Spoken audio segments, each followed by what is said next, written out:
The French Revolution. ሰላም ጤና ይስጥልኝ ውድና የተከበራችሁ ቻናል ተከታታዮች በያላችሁበት እንደምን አላችሁ? ይህ የዘጠነኛ ክፍል ሂስትሪ ዩኒት 8 ኢንዱስትሪያል ካፒታሊዝም ኤንድ ዌስተርን ዩሮፕ የሚለው ዩኒታችን ነው። በዚህ ቪዲዮ የዚህን ዩኒት ሁለተኛ ክፍል the French Revolution የሚለውን የምንመማር ይሆናል ማለት ነው። በባለፈው ክላሳችን እንግዲህ በፓርት 1 አራት ነገሮችን ለማየት ሞክረናል። የመጀመሪያው ኮንሶሊዴሽን ኦፍ ካፒታሊዝም ኢን ሞደርን ዩሮፕ የሚል አለ።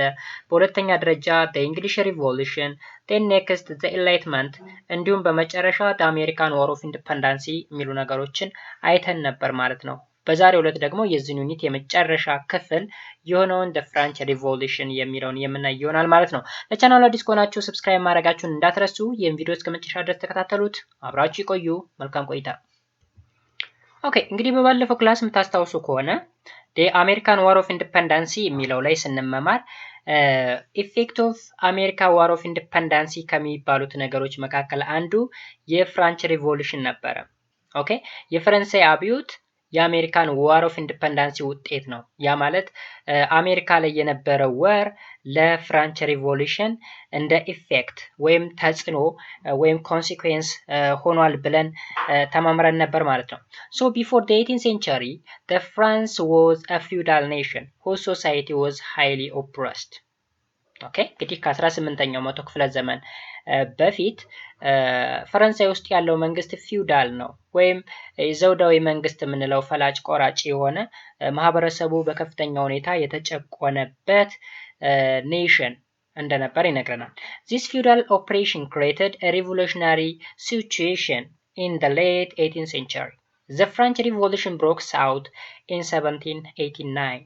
ሎክ እንግዲህ ይሄ ጭቆና ህዝቡ ለአብዮት እንዲነሳሳ አደረገው። አብዮትም በ1789 ፈነዳ ይለናል።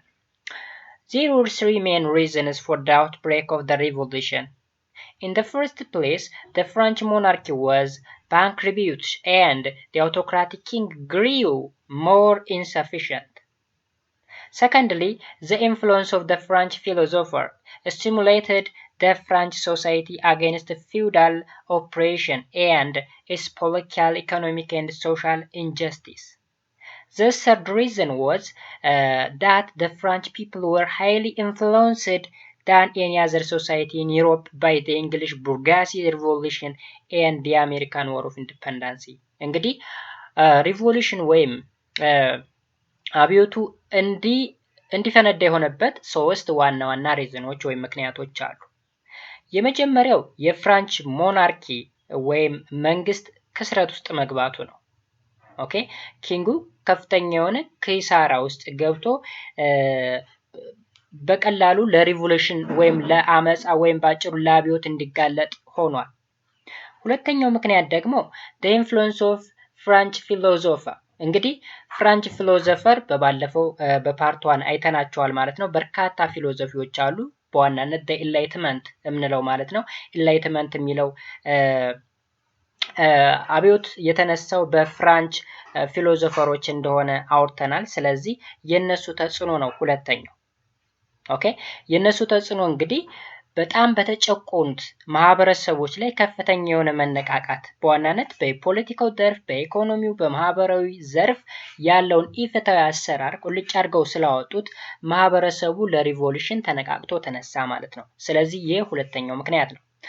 ሶስተኛውና የመጨረሻው ምክንያት ደግሞ የፈረንሳይ ህዝቦች ወይም the French people highly influenced by the English bourgeoisie revolution and the American War of Independence. ቀደም ላይ መጀመሪያ መግባችን ላይ እንደነገርኳችሁ የአሜሪካ ዋር ኦፍ ኢንዲፔንደንስ አንደኛው ኢንፍሉዌንስ ፍራንሳይ ውስጥ ሪቮሉሽን እንዲነሳ አድርጓል። ከዛ በተጨማሪ ደግሞ እንግሊሽ ቡርጋሲ ሪቮሉሽን የሚባል አለ። እነዚህ ሁለቶች ነገሮች ያ ማለት the ቡርጋሲ ሪቮሉሽን እና the American War of Independence የፈረንሳይን ሶሳይቲ ለሪቮሉሽን እንዲነሳሳ ከፍተኛ የሆነ ተጽዕኖ አሳደረበት ማለት ነው። ስለዚህ በእነዚህ ሶስት ምክንያቶች በ1789 ፈረንሳይ ውስጥ ሪቮሉሽን ወይም አብዮት ፈነዳ ማለት ነው። Before the revolution, the French society was divided into three states, namely the first, the second and the third states. ባጭሩ ምን ማለት ነው?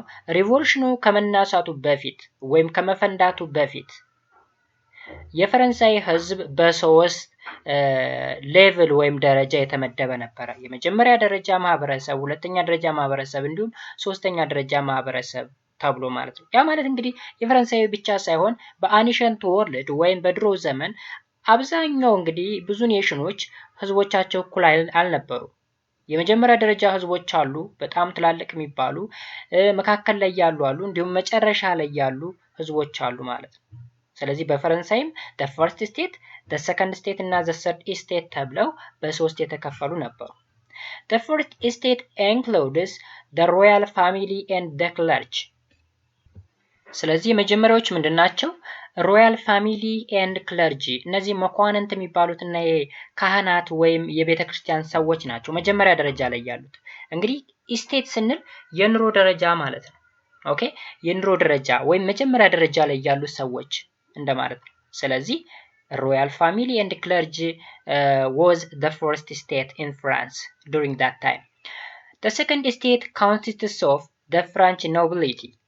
ኦኬ፣ ፈረንሳይ ውስጥ ያሉ ኖቢሊቲዎች ወይም መኳንንቶች ምን ውስጥ ይመደባሉ? ሰከንድ ስቴት ውስጥ ይመደባሉ ማለት ነው። እዚህ ጋር በኖቢሊቲ እና በሮያል መካከል ዲፈረንስ አለ።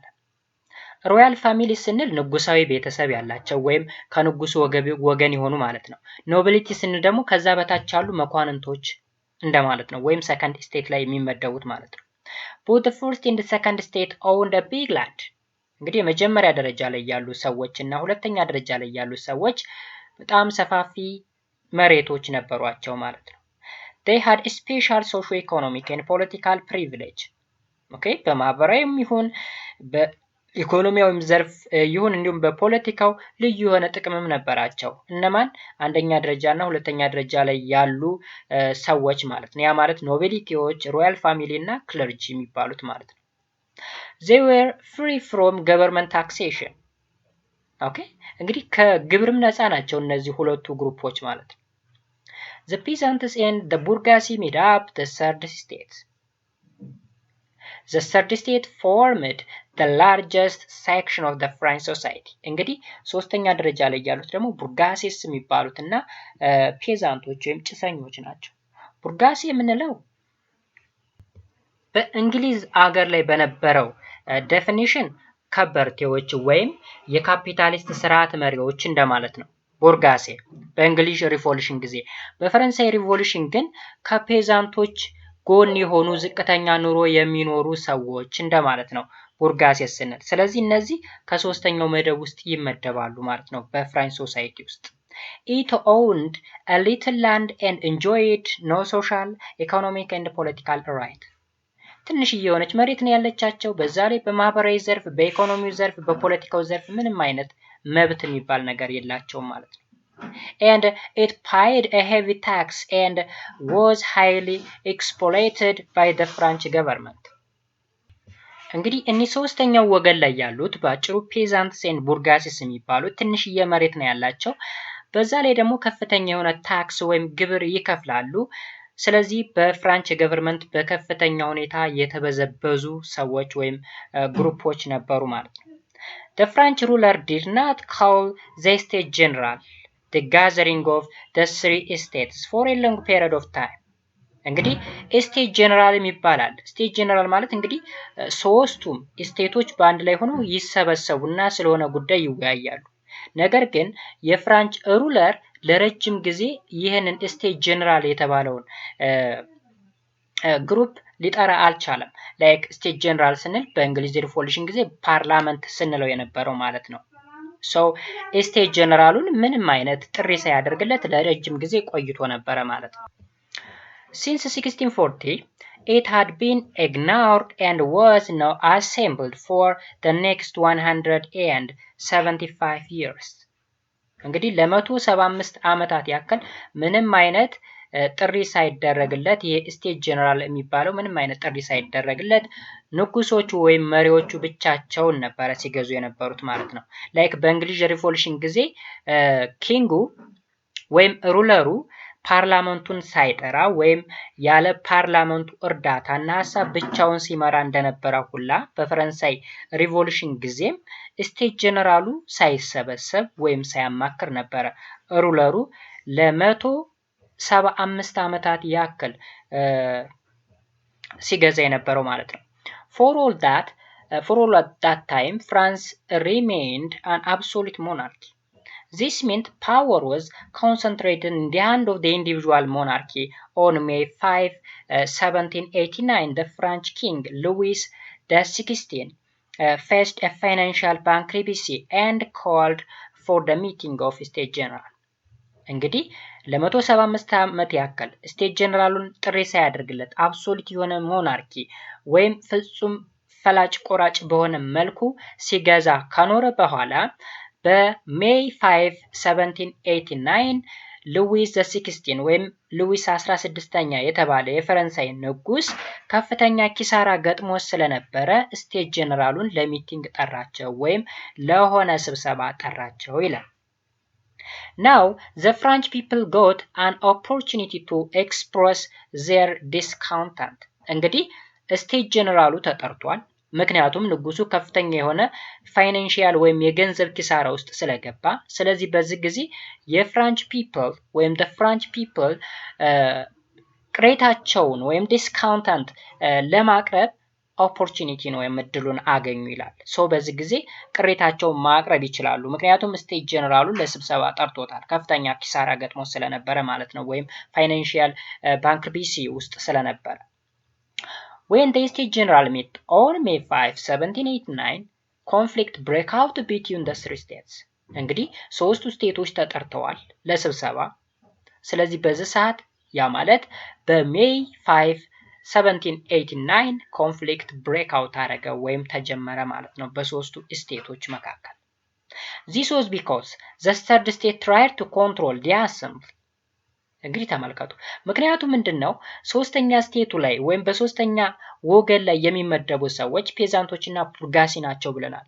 ፔዛንትና ቡርጋሲ ደግሞ በከፍተኛ ሁኔታ ተጨቁነው የነበሩ፣ ከፍተኛ የሆነ ግብር የሚከፍሉ፣ በብዛት በጣም ብዙ የሆኑ ሰዎች ወይም ግሩፖች ናቸው። ስለዚህ እነሱ ይህንን ስብሰባውን ኮንትሮል ለማድረግ ሙከራ አደረጉ ወይም ባጭሩ አሴምብሊውን ኮንትሮል ለማድረግ ሙከራ አደረጉ። በዛ ጊዜ ነው ኮንፍሊክት ብሬክ አውት ያደረገው ማለት ነው። It was a power conflict between the first two states on the one hand and the third one on the other ይላል። ያ ማለት ነው መሰላችሁ እዚህ ላይ it was a power conflict between the first two states on the one hand and on the third on the other hand. አሁን እንግዲህ የፓወር ኮንትሮል ወይም የስልጣን ኮንፍሊክት ነው ወይም ግጭት ነው እዚህ በአሴምብሊ ወቅት ግጭት የጀመረው ማለት ነው። ያ ማለት እንግዲህ ሁለቱ ወገኖች ያ ማለት the first and the second state የሚባሉት ኦልሬዲ ስልጣን ላይ ናቸው። the third የሚባሉት ግን ትንሽዬ መሬት ነው ያላቸው፣ ከፍተኛ የሆነ ግብር ነው የሚከፍሉት፣ በከፍተኛ ሁኔታ እየተጨቆኑ ነው። ስለዚህ ስልጣን መጋራት ይፈልጋሉ። በዚህ ጊዜ ኮንፍሊክት ተፈጠረ ማለት ነው። Louis XVI now prepared for struggle and gathered his troops from the various French provinces. However, a revolt spread rapidly throughout France. እንግዲህ ሉዊስ 16ኛ ይህን እንግዲህ ኮንፍሊክት ተነስቷል። ይህን ኮንፍሊክት ስቶፕ ለማድረግ ወይም ኮንትሮል ለማድረግ ከተለያዩ የፍራንች ግዛቶች ወታደሮችን መሰብሰብ ጀመረ፣ ማዘጋጀት ጀመረ ማለት ነው። ነገር ግን ሪቮልቱ ወይም ባጭሩ አብዮቱ ወይም ስትራገሉ ስሮት ፍራንስ ወይም በፍራንስ ሙሉ በሙሉ መሰራጨት ጀመረና አብዮቱ ባንዴ ፈነዳ ማለት ነው። The immediate action that leads to the French Revolution comes from the poor of the France who found it difficult to overcome the high price of bread and other daily needs. እንግዲህ በከፍተኛ ሁኔታ ሪቮሉሽኑን ሲያጦጡት የነበሩና በከፍተኛ ሁኔታ ሲመሩት የነበሩ ፓሪስ ውስጥ የሚኖሩ ደሃ ማህበረሰቦች ኢቭን የዳቦ ዋጋ በከፍተኛ ሁኔታ የጨመረባቸው እና ሌሎች መሰረታዊ ፍላጎቶች የጨመረባቸው ሰዎች ነበሩ። ሪቮሉሽኑን አብዮቱን በከፍተኛ ሁኔታ ሲያጦጡትና ሲመሩት የነበሩ ማለት ነው። On 1789 the State General was transformed into the National Assembly, also later called the Constituent Assembly. እንግዲህ በጁን 17 በዛው ዓመት ማለት ነው ጀነራል ስቴት ጀነራል የሚባለው ወደ ምን ተቀየረ? ወደ ናሽናል አሰምብሊ ስሙን ቀየረ። በኋላ ደግሞ ወደ ምን ተቀይሯል ይላል? ወደ ኮንስቲትዩንት አሰምብሊ ስሙን ቀየረ። On July 14, 1789 they stormed the royal castle and prison of Bastille. እንግዲህ በዚህ ዓመት በጁላይ 14 ምንድነው የሆነው? ሮያል ካስትል ወይም የንጉሳዊ ግንብ አለ፣ ንጉሶች የሚኖሩበት ግንብና ፕሪዝን አለ፣ እዛው አካባቢ ያለ ከፍተኛ የሆነ እስር ቤት ማለት ነው። እሱን ምንድነው ያደረጉት? ስቶርምን ያደረጉት ወይም ሙሉ በሙሉ አወደሙት ማለት ነው። ኦኬ ጁላይ 14 በዚሁ ዓመት በ1789 ማለት ነው። The event often called the storming of the Bastille ይባላል። Okay, the storming of the Bastille. It left Louis XVI helpless. እንግዲህ ይሄ ስቶርሚንግ ወይም ባጭሩ ፕሪዝኑን ወይም እስር ቤቱን ሙሉ በሙሉ የማፍረስና የመደርመስ ስራ ሉዊስ XVI የተባለውን ንጉስ ወይም ሉዊስ 16ኛን ያለምንም ረዳት ብቻውን አስቀረው ማለት ነው። ምክንያቱም አብዛኛው ማህበረሰብ ሰርድ ስቴት ውስጥ የሚመደብና ዝቅተኛ ኑሮ የሚኖር ሪቮሉሽኑን በከፍተኛ ሁኔታ ሲመሩ የነበሩ ሰዎች ስለነበሩ ማለት ነው። So he could not use his army because he was not sure about their loyalty. Many of the aristocracy were not feeling France. እንግዲህ ንጉሱ ሙሉ በሙሉ አርሚውን መጠቀም አልቻለም፣ ምክንያቱም እነሱንም ሊያምናቸው አልቻለም ማለት ነው። መኳንንቶቹ ፍራንስን ለቀው ለመውጣት ወይም ለመሸሽ ሙከራ ማድረግ ጀመሩ ማለት ነው። አብዛኞቹ መኳንንቶች ወይም አሪስቶክራሲ የሚባሉት ኦኬ። In June 1791 Louis XVI and his family tried to escape from France in disguise.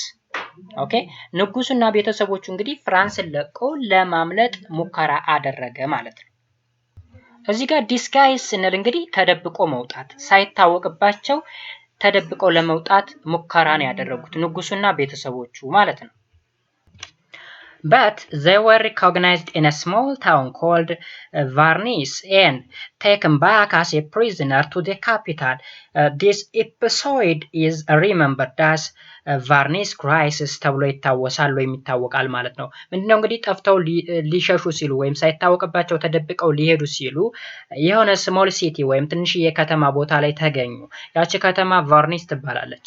ስለዚህ ከቫርኒስ ተይዘው እንደ እስረኛ as a prisoner ነው የሚላቸው፣ እንደ እስረኛ ተመልሰው ወደ እስር ቤት እንዲገቡ ተደረጉ ማለት ነው። ይህ ምን በመባል ይታወቃል? ቫርኒስ ክራይሲስ ተብሎ ይታወቃል ማለት ነው። then the French simply kept the king as a symbol until the signing of the new constitution in September 1781. እንግዲህ አዲሱ ኮንስቲቱሽን ወይም ህገ መንግስት እስኪጸድቅ ድረስ እንደ ሲምቦል ተደርገው ተቀምጠው ቆዩ ማለት ነው። ኦኬ ይህን ፊገር ተመልከቱ። the storming of the Bastille.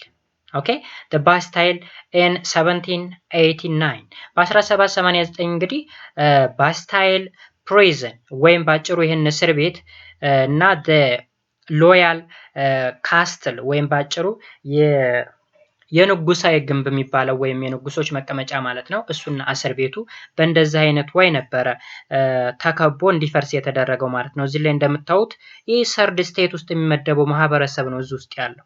ኦኬ ደርምሰው እስር ቤቱን በሙሉ አፈራርሰው እስረኞች እንዲወጡ ነው ያደረጓቸው ማለት ነው።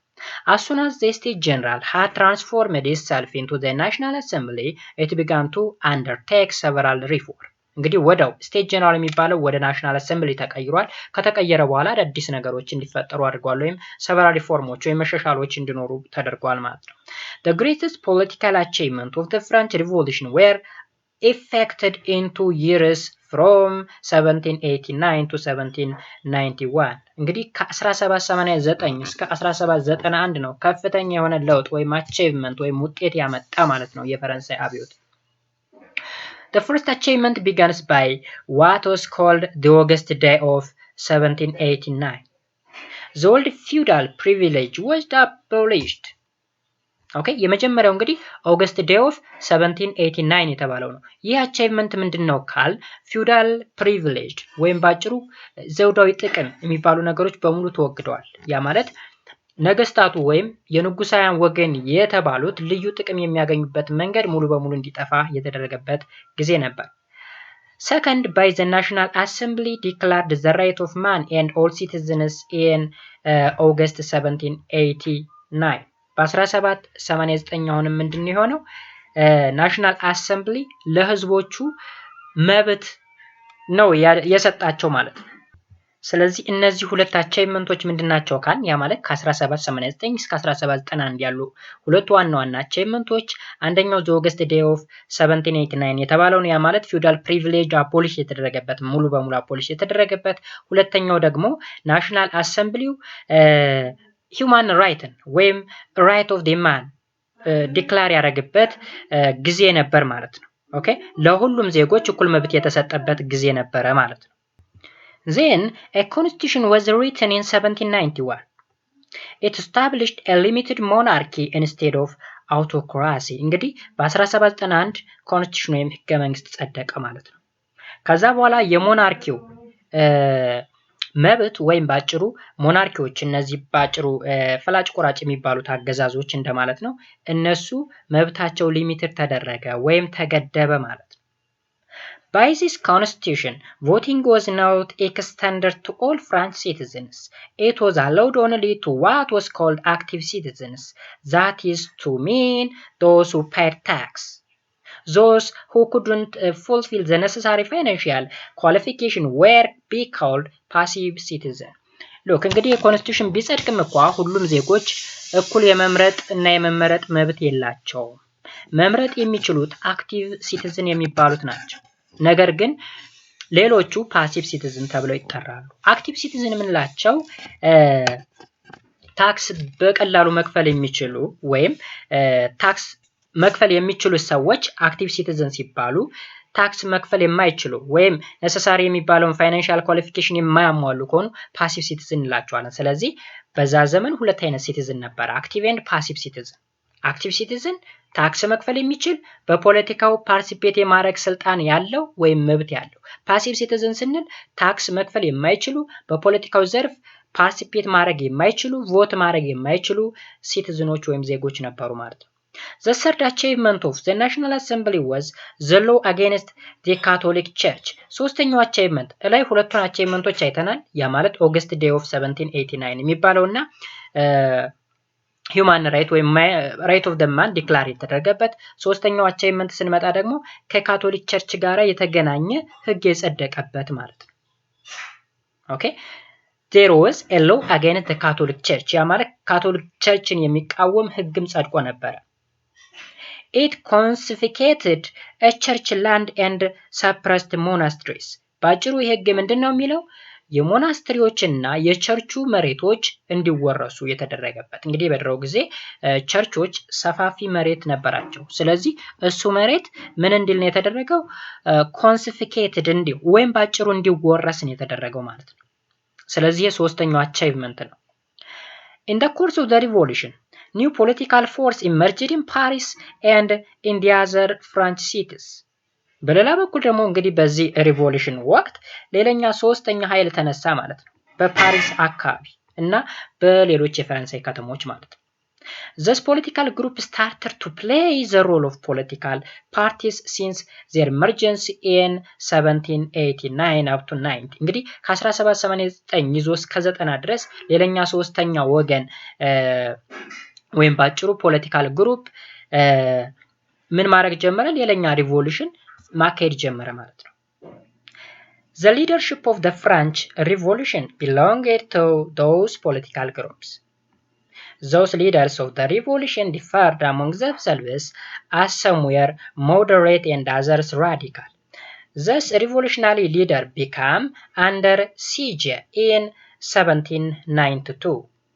ስለዚህ እነዚህ ወገኖች እንግዲህ በሲጅ ስንል በከበባ ጦር ማለት ነው። በከበባ ጦር ነው እንዲመቱ የተደረገው። This was because the king could still serve as center of the plot for the royalistic counter-attack and damage the revolution. ባጭሩ እንግዲህ ንጉሱ ወይም ኪንጉ ይህንን ሪቮሉሽን ዳሜጅ እንዲሆን አድርጓል ማለት ነው። ሚንዋይል አውስትሪያ and Prussia waged war against France supporting the French monarchy። እንግዲህ ተመልከቱ እዚህ ጋር ምንድነው የሆነው? አውስትሪያ እና ፐርሺያ የሚባሉ ሀገሮች ፈረንሳይን መውጋት ጀመሩ። ለማን አግዘው? ለፈረንሳይ ሞናርኪ። የፈረንሳይ ሞናርኪ እንግዲህ በሪቮሉሽኑ እንዲወገድ ተደርጓል፣ ወይም ትንሽዬ የሆነ ስልጣን ነው ያለው። ስለዚህ ለፈረንሳይ ሞናርኪ አግዘው አውስትሪያ እና ፐርሺያ መዋጋት ጀመሩ ማለት ነው። ኢን አፕሪል 1792 ፍራንስ ዲክላርድ ዋር ኦን አውስትሪያ እና ፐርሺያ። ወዲያውኑ በ1792 ፍራንስ ወደ እነማን ጦር አወጀች ማለት ነው? ወደ አውስትሪያ እና ፐርሺያ ማለት ነው። The French people heroically fought against the external forces። እንግዲህ የፍራንችም ህዝብ ምንድነው ያደረገው? እነዚህን ሁለት የውጭ ኃይሎችን ያ ማለት አውስትሪያና ፐርሺያን መዋጋት ጀመረ ማለት ነው። በጀግንነት ጀብድ መስራት ጀመሩ ማለት ነው። Then the people marched into Paris singing the song known as La Marseillaise that would become the French national anthem። እንግዲህ የፈረንሳይ ህዝብ ወደ ምን ዘመተ? ወደ ፓሪስ የፈረንሳይ ዋና ከተማ ማለት ነው። ላ ማርሴላይስ የሚባለው መዝሙር እየዘመሩ ይሄ አሁን ለፈረንሳይ ናሽናል አንተም ወይም ብሔራዊ መዝሙር ሆነ ማለት ነው። they demanded that the French Republic should be proclaimed። እንግዲህ ህዝቡ የሚፈልገው የፍራንች ሪፐብሊክ እንዲመሰረት ነው፣ ወይም ህዝባዊ መንግስት እንዲመሰረት ማለት ነው። So the French army defeated the enemy force at the Battle of Valmy on September 20, 1792። እንግዲህ የፍራንች ፎርስ እነዚህን ኤክስተርናል ፎርሶች ያ ማለት አውስትሪያ እና ፐርሺያን ቫልሚ የተባለ ባትል ላይ በመስከረም 20 1792 ማሸነፍ ቻለ ማለት ነው። 2 days later France was proclaimed a republic። እንግዲህ ወዲያውኑ ከሁለት ቀን በኋላ የፍራንች ሪፐብሊክ ፕሮክላይምድ ሆነ ማለት ነው ባጭሩ። ሉዊስ the 16 was put on trial in December 1792 and found guilty. He was finally executed on 21 January 1793። እንግዲህ ሉዊስ 16ኛ ለፍርድ ቀረበ ማለት ነው። የቀረበው መቼ ነው? በ1792 ጥፋተኛ ሆኖ ተገኘ። ከዛም በ1793 እንዲሞት ተደረገ ወይም ተገደለ ማለት ነው። In February 1793 France again faced the joint military force of Britain, Austria, Prussia, Holland, Spain, Sardinia and other Italian states። በ1793 እንግዲህ እነዚህ ጆይንት ሚሊታሪ ፎርስ የሚባሉት የብሪቴን፣ የአውስትሪያ፣ የፐርሺያ፣ የሆላንድ፣ ስፔን፣ ሳርዲኒያ እና ሌሎች የጣሊያን ግዛቶች በአንድ ላይ ሆነው ፈረንሳይን መዋጋት ጀመሩ።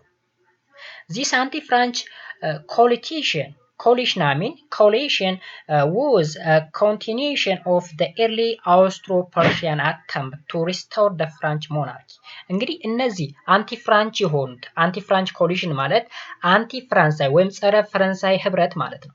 ጸረ ፈረንሳይ ህብረቶች በአንድ ላይ ሆነው ፈረንሳይን የተዋጉት ለምንድን ነው? የፈረንሳይ ሞናርኪን ሪስቶር ለማድረግ ወይም ለመመለስ ነው። የፈረንሳይ ሪፐብሊክን አልፈለጉትም። የፈረንሳይ ሞናርኪ እንዲመለስ ይፈልጋሉ። ስለዚህ እነዚህ ጆይንት ሚሊታሪ ፎርሶች በአጋራ ሆነው ወይም በአንድ ላይ ሆነው ፈረንሳይን መቃወምና መዋጋት ጀመሩ ማለት ነው። The first year of the French Republic were very stormy and bloody. Peasants in the region of La Vendée were agitated by the external enemies in the name of the Catholic faith, for which they rebelled against the new French Republic። እንግዲህ የመጀመሪያው ዓመት እጅግ በጣም ደም አፋሳሽ የነበረ ነበር። ያ ማለት የፍራንች ሪፐብሊክን የሚቃወሙ በዝተው ነበር። የሚቃወሙትም ለምንድን ነው? ውጫዊ ኢነሞች ወይም የውጭ ጥላቶች የፈረንሳይ ህዝቦችን ለጦር እያነሳሷቸው ወይም ባጭሩ ለአመጻ ለሪቤሊየን እያነሳሷቸው ነበር። የሚያነሳሷቸው ለምንድን ነው? የካቶሊክ ፌዝ ሪስቶር እንዲሆን፣ ያ ማለት ባጭሩ ፍራንች ሞናርኪ እንዲመለስ እና ፈረንሳይ ሪፐብሊክ የሚባለው አስፈላጊ እንዳልሆነ አጂቴት ያደርጓቸው ነበር ወይም ያነሳሷቸው የገፋፏቸው ነበር ማለት ነው። ህዝቡ ወደ ሪቤሊየን እንዲገባ ማለት ነው።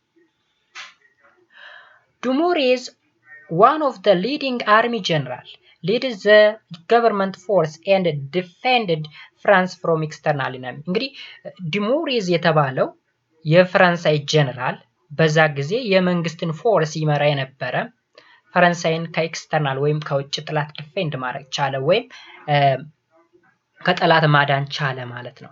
As already indicated above, the leader of the French Revolution differed among themselves. Grenadists represent the big and middle bourgeoisie. They were called Grenadists after the province name from where they came. እንግዲህ ግርኖዲስት የሚባሉት ስያሜያቸውን ያገኙት ከመጡበት ፕሮቪንስ ወይም ግዛት ነው ማለት ነው። ሶ ግርኖዲስት የሚባሉት እንግዲህ ከፍተኛ የሆነውን የቡርጋሲ ወይም ባጭሩ ቀደም ላይ ስናወራ የነበረ ሰርድ ስቴት ላይ ያለውን ግሩፕ ሪፕሬዘንት የሚያደርጉ ነው። ስያሜያቸውም ከየት ነው የመጣ? ከፕሮቪንሳቸው ወይም ከግዛታቸው የመጣ ነው ማለት ነው። የግርኖዲስት የሚባለው ስያሜ የመጣው ማለት ነው። At the extreme right political wings was represented by the Girondists. The left wing of the revolution was led by the group called Jacobin or the Montagnard. እንግዲህ ተመልከቱ ኤክስትሪም ራይት ፖለቲካል ዊንግ የሚባለው ሪፕሬዘንት የተደረገው በማን ነው? በግሮንዲስት ነው። ኦኬ ሌላኛው ግሩፕ ማን ይባላል? ጃኮቢያን ይባላሉ። ጃኮቢያን ወይም ሞንታግናርድ ይባላሉ ማለት ነው። The Jacobins got their name from Saint Jacob Church in the southern France where they made the first meeting. እንግዲህ ጃኮቢን የሚባሉት ስማቸውን ከየት ነው ያገኙት? ከቅዱስ ያዕቆብ ቤተክርስቲያን ነው ማለት ነው። ቅዱስ ያዕቆብ ቤተክርስቲያን የት ነው የሚገኘው? በደቡብ ፈረንሳይ በኩል ነው ማለት ነው። ስለዚህ ለመጀመሪያ ጊዜ ሚቲንግ ባካሄዱበት ጊዜ ነው ስማቸውን የሚያገኙት ማለት ነው። They defeated the Girondists and formed the Jacobin Revolution dictatorship in June 1793. ኦኬ ስለዚህ ማንን ነው ዲፊት ያደረጉት?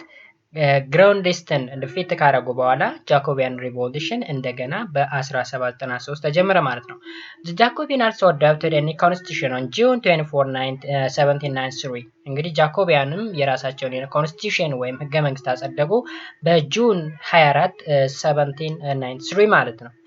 To protect the revolution against internal enemies, they instituted the reign of terror against the counter-revolutionists. The reign of terror reaches its highest stage when the Robespierre took us over the Jacobian leadership. እንግዲህ ቴረር የሚባል counter revolutionary ነገሰ ማለት ነው። Then the reign of terror reaches its highest stage. ቴረር እንግዲህ ከፍተኛ ቦታ የደረሰው መቼ ነው? when Robespierre took us over the Jacobin leadership. የጃኮቢን ሊደርሺፕን መያዝ ሲችል ከፍተኛ ደረጃ ላይ እንደደረሰ ይነግረናል ማለት ነው። During this time, Guillotine became the famous machine in the executing people. እንግዲህ ሰዎችን ለመግደል ወይም ሰዎችን ለመረሸን ጉሎታይን የተባለ ማሽን አለ። እሱ እንደ ሰው መግደያነት ወይም ጥፋት ያጠፉ ሰዎችን ለመግደል የሚጠቀሙበት ማሽን ነበረ። እዚህ ጋር እንደምታዩት ይህን ስልዩት ጉልታያን የሚባለው እዚህ ላይ ሰውየው እዚህ ላይ ይተኛል።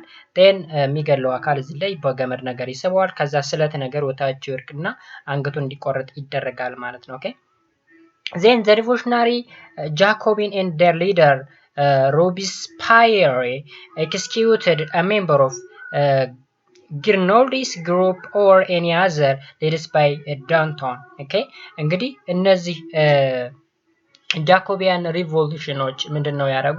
ይህን ማሽን እንበንት ካደረጉ በኋላ ብዙ ሰዎችን ስፔሻሊ የግሮንዲስት ግሩፕ ወይም ቡድኖችን ሲገሉ እንደነበረ ይነግረናል ማለት ነው። The Jacobin made a number of reforms under Robespierre. Many of those reforms encouraged merchants and free trade.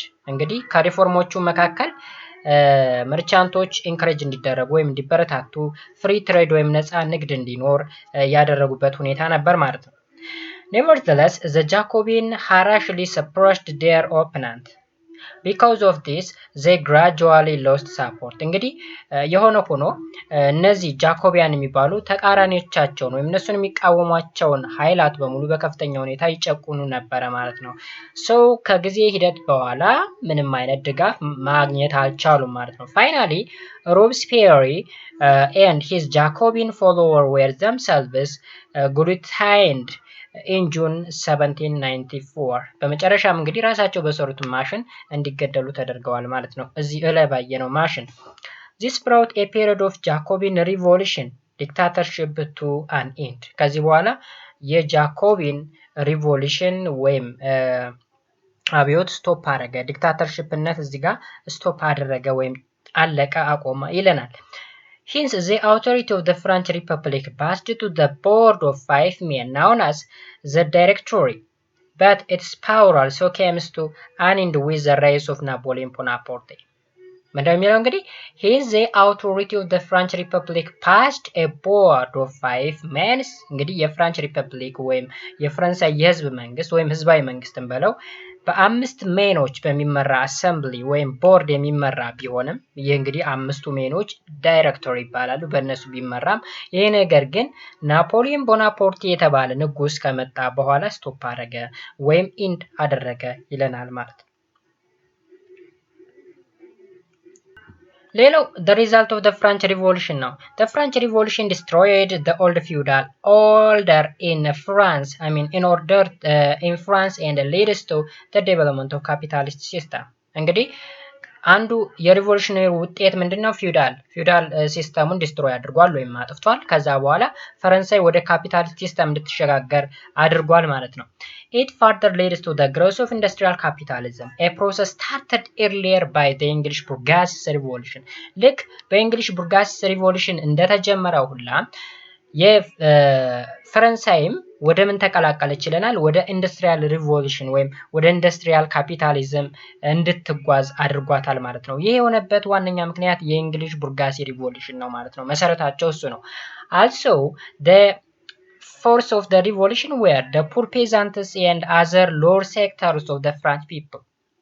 Its final leadership comes into the hand of the bourgeoisie. እንግዲህ ቡርጋሲ የሚባሉትና ፔዛንቶች ሶስተኛው ስቴት ግሩፕ ላይ የሚመደቡ ናቸው። ሪቮሉሽኑን ሲመሩት የነበረ እነሱ ነበሩ ማለት ነው።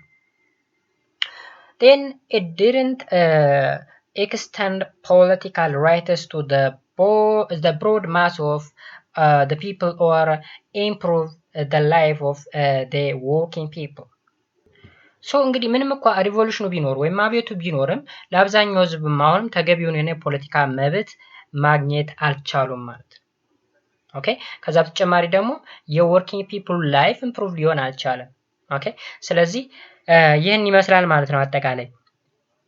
ሌላው እዚህ ጋር ጥያቄዎች አሉ። the two privileged class of the France before the revolution were a nobility and peasant, b nobility and clergy, c nobility and bourgeoisie, d clergy and bourgeoisie። መልሳችን nobility and clergy ነበሩ። What was the fundamental cause of the French Revolution of 1789? A. The American War of Independence, b. Food shortage caused by poor harvest, c. The Enlightenment, d. Injustice under old feudal order. ኦኬ መልሳችን እንግዲህ ፋንዳሜንታል ኮዝ የምንለው ኢንጀስቲስ አንደር ዘ ኦልድ ፊውዳል ኦርደር ነው። ዴን መጨረሻ ላይ ከሪቮሉሽኑ በኋላ ኦልድ ፊውዳል ኦርደር ወይም ባጭሩ ይሄን ፊውዳል ሲስተምን ሙሉ በሙሉ አሰግደው ካፒታሊስት ሲስተም እንዲጀመር አድርገዋል ይለናል ማለት ነው እዚህ ጋር ሪዛልቱ ላይ ስናየው። ኦኬ ኔክስት the Napoleonic era in the Europe። ስለዚህ ናፖሊዮኒክ ኢራ ኢን ዩሮፕ አሁን ደግሞ የናፖሊዮን ቦናፖርቴ ታሪክ ነው የሚጀምረው። ፈረንሳይ ውስጥ ናፖሊዮን ቦናፖርቴ የሚባል ንጉስ ከነገሰ በኋላ ያለው የፈረንሳይ ታሪክ ምን ይመስላል የሚለው ነው የምናየው። ያ ማለት እንግዲህ ናፖሊዮን ቦናፖርቴ እጅግ በጣም ኃይለኛ የሚባል ንጉስ፣ ፈረንሳይ ላይ ከፍተኛ የሆነ ተጽዕኖ የፈጠረ፣ ፈረንሳይ ላይ ብቻ ሳይሆን ሙሉ አውሮፓን ማለት ይቻላል አብዛኛውን የአውሮፓ ክፍል ሩል ሲያደርግ የነበረ ንጉስ ነው ማለት ነው። The French Revolution comes to an end when the French general named Napoleon Bonaparte took his power and established the dictator over France and most Europe. ስለዚህ እዚህ ጋር የፈረንሳይ አብዮት ስቶፕ ያደረገው ወይም ኢንድ ያደረገው መቼ ነው? የፈረንሳይ ጀነራል ናፖሊዮን ቦናፓርቴ የተባለ ሰው ወደ ስልጣን ከመጣ በኋላ ይህ ሰውዬ እንግዲህ ዲክታተርሺፕ የሆነ ሲስተም ኦፍ ገቨርንመንት ነው ሲመራ የነበረ በዋናነት ፈረንሳይና ሞስት አውሮፓን ሩል ሲያደርግ ነበረ ማለት ነው። the period of the rule of the Napoleon Bonaparte in France and Europe is known as the Napoleonic era which is from 1799 up to 1850 እንግዲህ ከ1799 እስከ 1815 ያለው የአውሮፓ ታሪክ በሙሉ በናፖሊዮን ቦናፓርቴ ኦኬ አገዛዝ ስር ነበረ ማለት ነው ሙሉ አውሮፓ ማለት ይቻላል። ይህም ምን ይባላል? ኢራው ናፖሊዮኒክ ኢራ ብለን እንጠራዋለን ማለት ነው።